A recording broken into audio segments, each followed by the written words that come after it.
அப்பாவும் செல்லும் வழி எங்கும் பணத்தை வாரி வாரி கொடுத்து விடுகிறார். அவருடைய ஒரு சில கம்பெனிகள் நஷ்டமாகி கொண்டு வருகின்றன. உலகிலேயே மிகப்பெரிய பணக்காரன் ஒருவேளை சாப்பாட்டிற்கு கூட கஷ்டப்படும் நிலை வந்து விடுகிறது. மகன் சேமித்து வைத்த காசுகளை கொண்டு போய் அப்பாவிடம் கொடுக்கிறான்.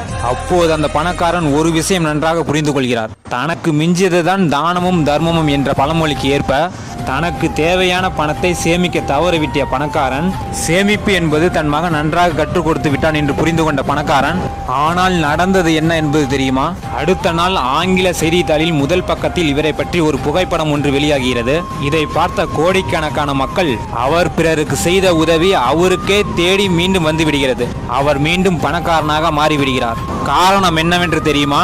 அவர் பிறருக்கு செய்த உதவிதான். இதை எதற்காக பதிவு செய்கிறேன் என்று நீங்கள் கேட்டீர்கள் என்று சொன்னால், உங்கள் இடத்தில் இருக்கின்ற பொருளையோ பணத்தையோ மற்றவர்களுக்கு உதவி செய்யும் போது உங்களுக்கு ஒரு கஷ்டம் என்று வரும்போது தானாகவே உங்களிடத்தில் வந்து சேரும் என்பதை நீங்கள் புரிந்து கொள்ள வேண்டும்.